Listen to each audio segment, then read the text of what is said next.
بسم اللہ الرحمن الرحیم۔ اعوذ باللہ من الشیطان الرجیم، بسم اللہ الرحمن الرحیم، وبہ نستعین۔ ہماری گفتگو لمعہ چہارم کے کتاب وصایا میں، اب کتاب وصایا کی بہت سارے احکام اور باتیں بتا چکے، جن میں سے وصیت کی تعریف ابتدا میں بتائی، پھر وصیت کا آپ کو صیغہ بتایا گیا، پھر قبول کے بارے میں بحث ہوئی کہ قبول کاشف ہے یا ناقل ہے۔ آج کے درس میں ہم 2 عنوان پڑھیں گے۔ ان 2 عنوان میں سے پہلا عنوان یہ ہے کہ موصی کی شرائط کیا ہے، کیا ہر بندہ وصیت کر سکتا ہے، یا جیسے عام عقود میں موجب اور قابل کے شرائط ہوتے ہیں، یہاں بھی موصی کے بھی کچھ شرائط ہوں گے اور مصالح کے بھی کچھ شرائط ہوں گے۔ تو اب ان شرائط کو ہم عبارت میں پڑھیں گے، لیکن ایک بات تو طے شدہ ہے کہ کمال الموصی شرط ہے۔ کمال کیسے ہوتا ہے؟ عاقل بھی ہو، بالغ بھی ہو، اور اپنے مال میں تصرف کا حق بھی رکھتا ہو۔ وَيُشْتَرَطُ فِي الْمُوصِي الْكَمَالُ، شرط ہے وصیت کرنے والے میں کمال کی، یعنی کامل ہو۔ کس کے ذریعے؟ بالبلوغ، بالغ ہونا چاہیے، والعقل، عقل مند ہونا چاہیے، ورفع الحجر، اور اس پر پابندی اٹھائی گئی ہو، یعنی اس پر اپنے مال میں تصرف کی منع اور ممانعت نہ ہو۔ وفی وصیت من بلغ عشرا، اور وصیت کرنا اس بچے کی جو 10 سال کو پہنچ چکا ہو، قول مشہور، اس کے بارے میں بھی مشہور قول ہے، بین الاصحاب، اصحاب من العلماء، علماء کے درمیان، مستندن، در حالی کے اس قول کی نسبت دی گئی ہے الی روایات متضافرۃ، بہت ساری روایات کی طرف، بعضها صحیح، ان روایات میں سے بعض تو صحیح روایت ہیں، الا انہا مخالفۃ لاصول المذہب، سوائے اس کے کہ یہ روایت اصول مذہب کے خلاف ہے۔ اصول مذہب یہ ہے کہ عقد کرنے کے لیے بالغ ہونا شرط ہے، اور مخالف ہے سبیل احتیاط کے، بھائی چھوٹے بچے کا مال وصیت کی طرف ذریعے کسی کی طرف جائے، احتیاط اس میں ہے کہ نہ جائے۔ اما المجنون وسکران ومن جرح نفسہ بالمہلک، کیا پاگل وصیت کر سکتا ہے؟ نشے والا بندہ وصیت کر سکتا ہے؟ اور من جرح نفس، اور وہ بندہ جس نے اپنے آپ کو کوئی نقصان پہنچایا ہے، اپنے آپ کو کوئی چوٹ لگائی ہے، پسٹل کے ذریعے اپنے آپ کو مارا ہے، گولی کے ذریعے، کھنجر کے ذریعے، کلہاڑی کے ذریعے، بالمہلک، ایسا خود کو زخم پہنچائے جو اس کو ہلاک کرنے والا تھا، فالوصیۃ من کل منہم باطلۃ، تو ان تینوں بندوں کی وصیت کرنا باطل ہے۔ تو کیوں باطل ہے؟ کیونکہ اب ہم بڑے ہو گئے ہیں، ہم ایسے بات نہیں مانیں گے، کوئی دلیل بھی ہونی چاہیے۔ فَأَمَّا الْأَوَّلَانِ، بھائی پہلے دو یعنی پاگل اور نشے والا بندہ، فظاہر، یہ تو بات ظاہر ہے، لانتفاء العقل، اس لیے کہ ان میں عقل نہیں ہوتی، اور ہم نے عقل شرط مانا موصی کے لیے۔ ورفع القلم، اور وہ مرفوع القلم ہے، یعنی ان پر جو ہے کوئی قلم لاگو نہیں ہوگا، یعنی پاگل پر کیا قلم لاگو ہوگا، نشے والے بندے پر بھی کیا قلم لاگو ہوگا؟ اس لیے تو یہ بھی کہا گیا ہے لا تقربوا الصلاۃ وانتم سکارى، تم نماز کے قریب نہ جاؤ در حالی کہ تم نشے کی حالت میں ہو۔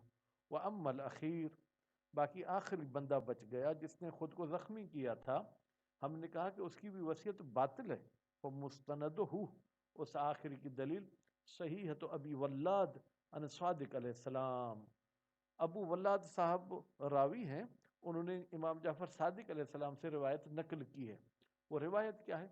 فَإِنْ كَانَ أَوْصَى بِوَصِيَّةٍ، اگر اس نے وصیت کی ہے بعد ما احدث فی نفسہ، اس کے بعد کہ اس نے اپنے پر کوئی نقصان، کوئی جو ہے کیا ہے جناب ضرر پہنچایا ہے، من جراحت، خود کو زخمی کیا ہے، اور قتل، یا اس نے قتل کی کوشش کی، قتل تو نہیں ہوا، کیونکہ اگر قتل ہو جاتا تو پھر وصیت کیسے کرتا، لعلہ یموت، اس نے اقدام بالقتل کیا ہے کہ شاید وہ مر جائے، لم تجز وصیتہ، تو اس کی وصیت جو ہے کیا ہے وہ صحیح نہیں ہے، وہ جائز نہیں ہے۔ بس یہ ایک تو یہ روایت کی وجہ سے ہم کہتے ہیں زخمی کی وصیت ٹھیک نہیں ہے۔ دوسری، وَلِدَلَالَةِ هَذَا الْفِعْلِ عَلَى صَفَحِهِ، جو بندہ اپنے آپ کو نقصان پہنچاتا ہے، کبھی کوئی بندہ غصے میں آ کے اپنے سر میں چوٹ مارتا ہے، کبھی کوئی غصے میں آ کے دیوار سے سر ٹکراتا ہے، یہ دلیل ہے علی صفحہ کہ وہ بیوقوف ہے، اور جب وہ بیوقوف ہے تو اس پر اسلامی احکام لاگو نہیں ہوں گے۔ اور تیسری دلیل کہ یہ جو زخمی بندہ ہے لأنه فی حکم المیت، یہ ایسے ہے گویا کہ مر چکا ہے، فلا تجری علیہ الاحکام، تو نتیجے میں وہ بندہ جو میت کی طرح ہے اس پر جاری نہیں ہوں گے احکام، کون سے؟ جو کہ جاری ہوتے ہیں زندہ ہے انسان پر۔ ومن ثم لا تقع علیہ زکوٰۃ، اسی وجہ سے کہ زخمی میت کے حکم میں ہے، اس کو آپ ذبح بھی نہیں کر سکتے، لو کان قابلا للزکوٰۃ، اگر وہ ذبح کے قابل ہو۔ کیا مطلب؟ یہ حلال جانوروں کی بات ہے، اس میں انسانوں کا بات نہیں ہے۔ بھیڑ بکری حلال ہے، لیکن ایسی زخمی ہو چکی ہے کہ یقین ہے کہ اب مر جائے گی، اب اس کو آپ ذبح بھی کریں گے تو اس کا ذبح قابل قبول نہیں ہے۔ کیوں؟ کہتے ہیں اس لیے ذبح قابل قبول نہیں کہ وہ میت کے حکم میں ہے۔ تو نتیجے میں یہ بندہ جو خود کو زخمی کرتا ہے، خود کو نقصان پہنچاتا ہے، ایسا نقصان جو اس کے ہلاکت کا سبب بنے، اس کی وصیت قابل قبول نہیں ہے۔ اب اس کے مقابلے میں کہا گیا ہے تصح وصیتہ، اس زخمی کی وصیت ٹھیک ہے، مع ثبات عقل ہی، جب اس کا عقل ثابت ہو، کہ غیر ہی، جیسے زخمی کے علاوہ دوسرے بندوں کی وصیت ٹھیک ہوتی ہے۔ وہ حسن، شہید ثانی فرماتے ہیں یہ قول قیل بھائی صاحب اچھا ہے، لولا معارضۃ نص المشہور، اگر یہ اوپر امام جعفر صادق علیہ السلام کی روایت کے ساتھ ٹکراؤ نہ رکھتا، بس قول اچھا ہے لیکن روایت کے ساتھ ٹکرا رکھتا ہے، لہذا اس قول کو ماننا مشکل ہے۔ اچھا، باقی جو آپ نے دوسری دلیل دی، وہ اما دلالت الفعل، یہ جو اس نے اپنے آپ کو زخمی کیا ہے، یہ کام دلالت کرتا ہے علی صفحہ ہی، اس کے بیوقوف ہونے پر، فغیر واضح، واضح نہیں ہے۔ کبھی کے بار انسان جو ہے وہ خود کو نقصان پہنچاتا ہے لیکن اس کا عقل ضائع نہیں ہوتا۔ وہ اضعف منہ، جب ہم نے کہا زخم پہنچانے سے بے وقوفی ثابت نہیں ہوگی تو اس سے بھی زیادہ ضعیف ہو وہ چیز ہے جو آپ نے کہا کون ہو فی حکم المیت، کہ یہ زخمی میت کے حکم میں ہے، فإنه غیر مانع من التصرف، بالتحقیق یہ زخم لگانا خود کو یہ رکاوٹ نہیں بنتا کہ وہ اپنے مال میں تصرف کرے، مع تیقن رشد ہی، جبکہ یقین بھی ہو کہ یہ شخص بچ جائے گا، یہ اس زخم میں نہیں مرے گا۔ وہ موضع الخلاف، بہرحال کہتے ہیں اختلاف وہاں پر ہے کہ یہ زخمی وصیت کر سکتا ہے یا نہیں، ما اذا تعمد الجرح، جب جان بوجھ کر اپنے آپ کو زخمی کرے، لیکن فلو وقع الجرح منہ سہوا، اگر غلطی میں وہ زخمی ہو گیا۔ غلطی میں کیسے زخمی ہو گیا؟ وہ اپنی بندوق کو، اپنے پستل کو صاف کر رہا تھا، اس میں کوئی گولی پھنسی ہوئی تھی، اتفاق سے وہ گولی چل گئی، اس میں زخمی ہوگا، یہ تو قطعاً اس کی وصیت قبول ہوگی کیونکہ جان بوجھ کر اس نے یہ کام نہیں کیا۔ اور خطاً، یا کبھی خطا میں خود کو زخمی کرتے ہیں۔ سہو اور خطا میں کیا فرق ہے؟ سہو میں ارادہ ہی نہیں ہوتا زخمی کرنے کا کسی کو بھی، لیکن زخمی ہو گیا۔ خطا میں یہ ہے کہ میں گولی ہرن کو مارنا چاہتا تھا، میں گولی شکار کو لگانا چاہتا تھا، لیکن وہ گولی مجھے کسی طریقے سے لگ گئی، تو لم تمتنع وصیتہ، تو ایسے بندے کی وصیت ممتنع نہیں ہوگی اجماعاً، اس پر تمام علماء کا اجماع ہے۔ تو یہاں تک آپ کو ہم نے موسی کے شرائط بتائے، اب یہاں سے پھر مصالح کے شرائط شروع ہوتے ہیں۔ وَيُشْتَرَطُ فِي الْمُصَالَحِ، مصالح میں شرط ہے کس چیز کی؟ الوجود و حالت الوصیت، کہ وہ وصیت کے وقت بھائی کیا ہو؟ موجود۔ موجود کا یہ مطلب نہیں ہے کہ وصیت والی جگہ پر ہو، وجود خارجی رکھتا ہو یعنی دنیا میں ہو۔ اور دوسری شرط یہ وصیحت و تملک، مصالحہ کا مالک بننا بھی صحیح ہو۔ فلو اوصى للحمل، اگر کوئی شخص وصیت کرتا ہے حمل کے لیے، حمل سے مراد یعنی اس بچے کے لیے جو ماں کے پیٹ میں ہے، او تو بیرہ، تو اس میں ضروری ہے، معتبر ہے وجود البچہ حال الوصیت، وصیت کے وقت بچہ موجود ہو۔ بھائی کیسے بچے کا پتہ چلے گا؟ آج کل تو بھائی الٹرا ساؤنڈ آ گئے ہیں، وہ بتاتے ہیں کہ بچہ ہے نہیں ہے، اگر بچہ ہے تو بیٹا ہے یا بیٹی ہے، ٹھیک ہے۔ ایک یہ کہ وہ ماں کے پیٹ میں، اور دوسری بات وہ بے وضعہ لدون 6 اشہر، وصیت کے بعد 6 مہینے کے اندر اندر پیدا ہو۔ کیوں؟ 6 مہینے کے اندر پیدا ہوا تو یقین ہو جائے گا کہ وصیت کے وقت وہ ماں کے حمل میں تھا. لیکن اگر 6 مہینے کے بعد بچہ پیدا ہو تو پھر ممکن ہے کہ بھائی بچہ وصیت کے بعد جو ہے کیا ہے ماں کے حمل میں ہوا ہو اور 6 مہینے کا بچہ بھی پیدا ہو سکتا ہے. منذ حین الوصیت، یعنی جب وصیت ہوئی اس سے 6 مہینے کے اندر پیدا ہو. فیعلم بذالک، پس معلوم ہوتا ہے اسے 6 مہینے کے اندر پیدا ہونے سے کونہ موجودا، کہ یہ بچہ موجود تھا حالت الوصیت، وصیت کے وقت. اور بے اقصى مدت الحمل، بھائی ماں کے پیٹ میں بچے کے ہونے کی 2 مدتیں ہیں. حد اقل 6 مہینے ہو سکتا ہے، اقصا یعنی زیادہ سے زیادہ 9 مہینے ہو سکتا ہے، یا وصیت کے بعد 9 مہینے کے اندر بچہ پیدا ہو. فما دون، یا 9 مہینے سے کم 8 مہینے 7 مہینے میں پیدا ہو. اذا لم یکن هناک زوج ولا مولا، البتہ یہ 9 مہینہ اس وقت ہم کہیں گے جب اس عورت کے پاس اس کا شوہر بھی نہ ہو، اس کا مولا بھی نہ ہو. بس 9 مہینے سے اگر اس کا شوہر اس کے پاس نہیں ہے اور وہ 9 مہینے پہ بچہ پیدا کرتی ہے تو اس بچے کو ہم حرام زادہ نہیں کہیں گے. یعنی شوہر آخری بار اس سے مل کر چلا گیا، 9 مہینے کے بعد بچہ پیدا ہو سکتا ہے. یا مولا، کنیز کے پاس مولا جا سکتا ہے، وہ بھی 9 مہینے کے اندر مولا سے جدائی کے بعد اگر بچہ پیدا ہوتا ہے تو وہ بھی بچہ حلالی بھی ہوگا اور اس کے لیے وصیت ہوگی. فَإِنْ كَانَ أَحَدُهُمَا، اگر کسی عورت کے پاس اس کا شوہر موجود ہے یا اس کا جو ہے مولا موجود ہے، لم تصح، تو وصیت صحیح نہیں ہے. کیونکہ وصیت کے 9 مہینے بعد یہ بچہ پیدا ہوا. اب لعدم العلم، ہمیں علم نہیں ہوگا بوجود البچہ عند الوصیہ، کہ بچہ وصیت کے وقت موجود تھا یا نہیں. اب اگر کوئی کہے تھا، شک کرتے ہیں تھا یا نہیں، وہ اصالت عدم الوجود، اور اصل یہ ہے کہ بچہ موجود نہیں تھا. کیوں؟ لامکان تجدد البچہ، ممکن ہے کہ بچہ بعد میں ہوا ہو. کس کے بعد؟ بعد الوصیت، وصیت کے بعد.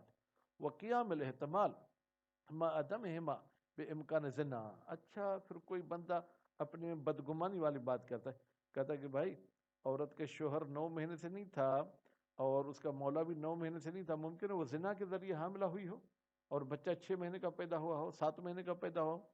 فرماتے وہ قیام الاحتمال، اور یہ احتمال دینا مع عدم الزوج والمولا، جب زوج بھی نہیں ہے مولا بھی نہیں ہے، کیا؟ بے امکان زنا و شبہ، ممکن ہے اس عورت نے زنا کیا ہو یا اس نے بیٹا وہ شبہ، یا اس نے کیا کیا ہو؟ شبہ کیا ہو.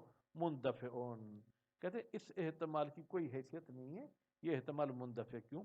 بأن الاصل عدم اقدام المسلم علی زنا، اصل یہ ہے کہ مسلمان کبھی بھی زنا نہیں کرتا. کہ غیر زنا من المحرمات، جیسے مسلمان زنا کے علاوہ دوسرے حرام کام نہیں کرتا، شراب نہیں پیتا ہے اور خنزیر کا گوشت نہیں کھاتا. اور ندور شبہ، اور جو آپ نے کہا کہ شبہ میں وہ بچہ پیدا ہو سکتا ہے، یعنی کوئی اور مرد اس عورت کو اپنی بیوی سمجھ کے وہ کچھ کر لیا. کہتے ہیں آج کل یہ شبہ نہیں ہوتے، نہ اندھیرے ہیں اور نہ ہی کوئی اس قسم کی بات ہے. وَيُشْكَلُ الْأَوَّلُ لَوْ كَانَتْ كَافِرَةً، باقی جو پہلی آپ نے بات کہی کون سی؟ وہ زنا والی. اگر یہ عورت کافرہ ہو تو پھر مشکل ہے کہ ہم اس کے بچے کو کہیں کہ یہ حرام زادہ نہیں ہو سکتا. حیث تصح الوصیۃ لحملها، البتہ یہ کافرہ کا بحث ہم تب کریں گے جب صحیح ہو وصیت کرنا کافرہ عورت کے حمل کے لیے. وربما قیل فراش، اور کہا جاتا ہے جب اس عورت کا فراش موجود، فراش یعنی جو اس کا شوہر یا اس کا مولا ہے، بے استحقاق ہی بین الغایتین، کہ بھائی یہ بچہ حقدار ہوگا وصیت کا بین الغایتین، 6 مہینے سے 9 مہینے کے بیچ میں اگر پیدا ہوتا ہے. کیوں؟ عملا بالعادت الغالبت، عمل کرتے ہوئے اس عادت پر جو عام بچوں کے پیدائش میں ہوتی ہے. من الوضع لاقصاہما، کہ بچے اکثر پیدا ہوتے ہیں لاقصاہم، ان دونوں مدتوں میں بڑی مدت میں، یعنی 6 مہینے کی پیدائشی اسپتالوں میں جائیں تو بہت کم ہوگی، اکثر بچے 9 مہینے میں ہی پیدا ہوتے ہیں. اور ما قاربہا، قاربہا کی ضمیر جائے گی اقصا کی طرف، یا جو 9 مہینے کے قریب قریب ہوتے ہیں، 1-2 دن ادھر ادھر ہوتے ہیں. وَلَكُلِّ تقدیر، بھائی 6 مہینے کا بچہ پیدا ہو یا 9 مہینے کا بچہ پیدا ہو، فَيُشْتَرَطُ انفصالُهُ حَيًّا، شرط ہے کہ وہ بچہ کیا ہو؟ زندہ پیدا ہو. فَلَوْ وَضَعَتْهُ مَيِّتًا، اگر عورت بچے کو جنم دیتی ہے بچہ مرا ہوا ہے تو پھر کیا ہوگا؟ بطلت، وصیت باطل ہو جائے گی. وَلَوْ مَاتَ بَعْدَ انفصالِهِ حَيًّا، لیکن اگر بچہ زندہ پیدا ہونے کے بعد مر گیا تو کانت لوارثی، یہ وصیت اس بچے کے وارثوں کو ملے گی، یعنی وصیت والا مال اس بچے کے ماں باپ اور بھائی بہنوں میں تقسیم ہو سکتا ہے، لیکن بھائی بہن بھی دوسرے نمبر کے وارث اس کے ماں باپ کو ملے گی۔ وفی اعتبار قبول ہی ہونا، کیا معتبر ہے کہ وہ وارث قبول کریں یہاں پر جب بچہ مر گیا؟ وجہ قوی، وجہ قوی یہی ہے کہ اس کے وارثوں کو قبول کرنا پڑے گا۔ کیوں؟ لامکان القبول من الوارث، اس لیے کہ ممکن ہے کہ قبول کرے کون؟ وارث، بخلاف الحمل، لیکن جو حمل میں بچہ ہے وہ تو قبول نہیں کر سکتا۔ وکیل یعتبر قبول ولی، ایک قول کہتا ہے کہ حمل والے بچے میں بھی قبولیت شرط ہے، لیکن قبول بچہ نہیں کرے گا، بچے کا ولی قبول کرے گا۔ ثم ان اتحد، اگر بچے کا وارث ایک ہی ہے، فہیہ، تو یہ پوری وصیت لہو سے ایک بندے کو ملے گی۔ وان تعدد، اور اگر اس کے وارث متعدد ہیں، ماں بھی ہے، باپ بھی ہے، دادا دادی بھی ہے، نانا نانی بھی ہے، تو قسم الموصى بہ، تقسیم کیا جائے گا اس مال کو جس کی وصیت کی گئی ہے، عدد، ان عدد پر۔ 6 بندے تو 6 پر تقسیم ہوگی، کیا مرد اور عورت میں کچھ فرق ہوگا؟ بسویت، مساوی تقسیم ہوگی۔ وَإِنْ اخْتَلَفُوا بِالذُّكُورِيَّةِ وَالْأُنُوثِيَّةِ، اگرچہ وہ وارث مذکر ہونے اور مؤنث ہونے میں مختلف بھی ہوں، تو میراث میں کم زیادہ حصہ ملتا ہے، وصیت والے مال میں کم حصہ اور زیادہ حصہ نہیں ملے گا۔ تو آج ہمارے طلاب عزیز یہ اپنی کتاب میں یا کسی کاپی میں لکھیں گے کہ موسی کے کتنے شرائط ہیں اور موسی اللہ کے کتنے شرائط ہیں۔ وصلی اللہ علی محمد و آل محمد۔